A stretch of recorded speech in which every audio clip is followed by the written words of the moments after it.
Why do I tell you that? At some point, when things get bad enough, you got to stand up to make a difference. How long will you complain about not having a good relationship? How long will you allow your relationship to be bullied? How long will you allow the enemy to keep talking to you and giving you toxic talk in your brain about love?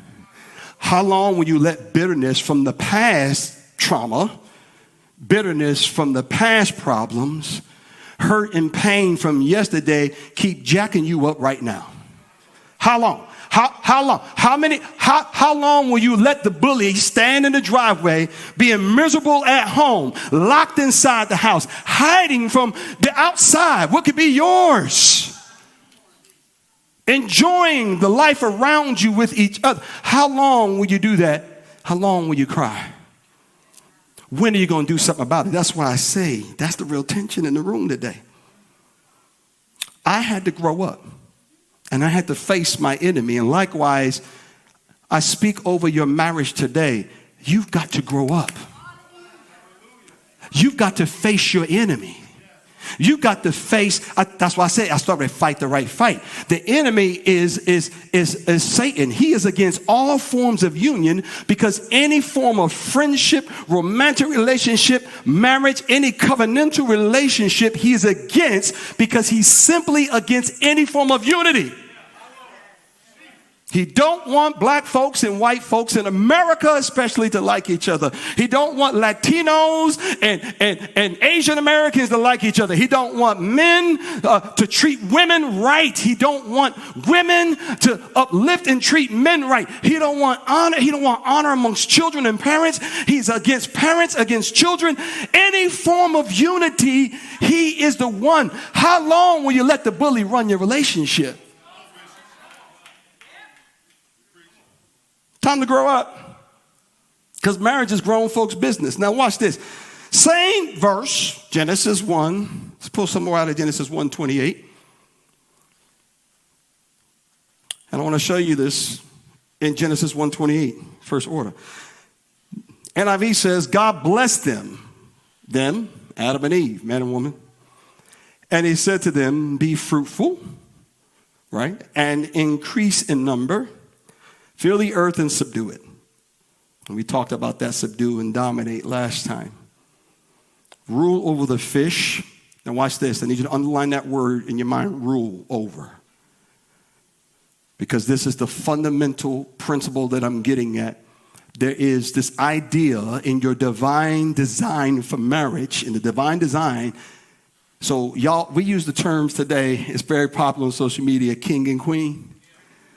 But most people are so far from the biblical definition of what that is, they would be embarrassed if they knew what the definition was and they'd never use that term again. It takes a lot to be called the king in the Bible. It takes a lot to be called the queen, and fundamentally, it's the idea of ruling well. So you're not just a king because you somebody's man, and you're not just a queen because you my boo. You're a king or queen because you rule right. Not just rule, but rule right. So the idea of rulership, watch this, there's a royal duty to marriage by God. So that you rule over what?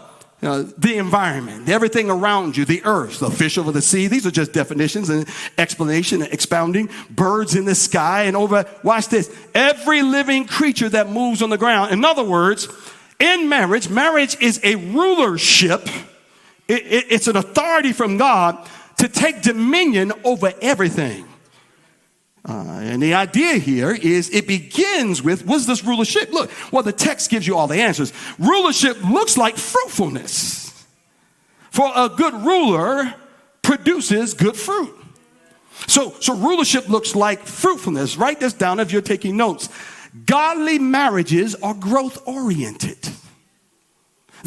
In other words, one way you know you're into that rulership thing, one way you understand if, as a Christian, if you're building a household based on faith, a household based on a relationship with Jesus, is both parties are consumed with the idea of personal growth. It's the idea, watch this, is I'm not competing. Oh, I'm about to bless somebody. Rulership means I'm not competing with my neighbor's relationship. Oh my gosh. You can't be a good ruler if you're worrying about everybody else's kingdom. Good rulers are focused on their lands, on their kingdom, on their throne. In other words, rulership is not about getting on social media and getting in my feelings because somebody booed up. Most of them lying anyway. Good rulership is about, I'm about to help you. I'm about to give you the best use for narcissism. A good ruler is a bit narcissistic. Good rulership in relationship is a bit narcissistic. Rulership looks like I'm focused on what God has for this relationship. I'm not focused on what Oprah says about the relationship. I'm not focused on what reality TV says about the relationship. I'm not focused on what the latest social media hashtag this trend or this TikTok challenge about relationship. I'm not focused on any of that. I'm focused on what God says this union can be. In other words, oh my gosh, rulership is about trying to better oneself against oneself. Oh my God, I'm trying to help you. Rulership is not even competing on the throne. It's not about king versus queen. It's about king and queen trying to be better kings and queens every day. Any sports fans in the room? Any sports fans in the room? Raise your hand. Just shout out. Let me hear your sports fan. Online, chat. Put your hands up in the chat. Put those hands up if you're sports fans. Watch this. Anybody know what the term GOAT mean? To be goated. You know what the GOAT? GOAT is acronym for greatest of all time. Watch this. But I understand that Tom Brady is considered a GOAT, right? In football, as a quarterback, he played for the New England Patriots. He is considered a GOAT, the greatest of all time at that position. Now, of course, there's some other fans who played against Tom Brady in the room and their teams played, and they don't want to hear me talk about Tom Brady because they know everything I'm saying about him is true. He's considered the greatest of all time at his position. But one time they asked him about what it meant to be a GOAT. He says, GOATs don't compete with anybody but themselves. I'm just trying to get out there and do better than I did last time. I'm just trying to win more games than last time. I'm just trying to throw a better pass than last time. Man, if you get the revelation on what it means, you would be a GOAT in your marriage. You would be a GOAT as a husband. See, this is what God is trying to get you to be. Men in the room, God's trying to get you to be a GOAT at home. The greatest of all time. Getting you, watch this, and you can't be a GOAT, my brothers, if you keep looking at the other brother. You can't be a GOAT, my brother, if you look at the other woman and wish that was yours. GOATs are focused on their kingdom.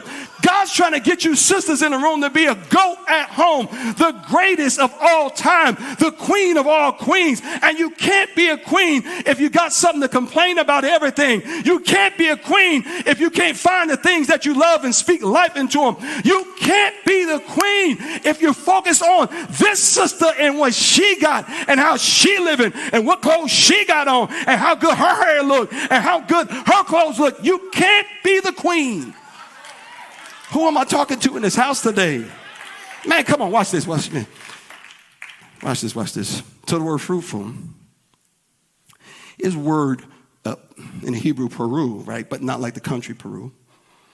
Hebrew word Peru.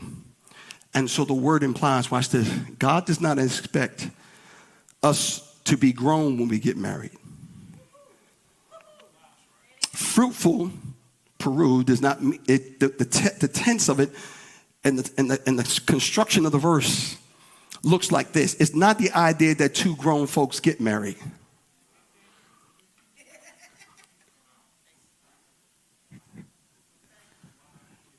I'm going to say it again because some of y'all stuck now. Mine just crashed. Like, what is he talking about? Bishop, dig yourself out of this hole. Don't worry, I ain't got to. The text will do it for me. It's not the idea that two grown folks get married. Fruitfulness speaks to the ability of two folks to become grown in marriage. Fruitfulness is the idea, watch this, of growing up together.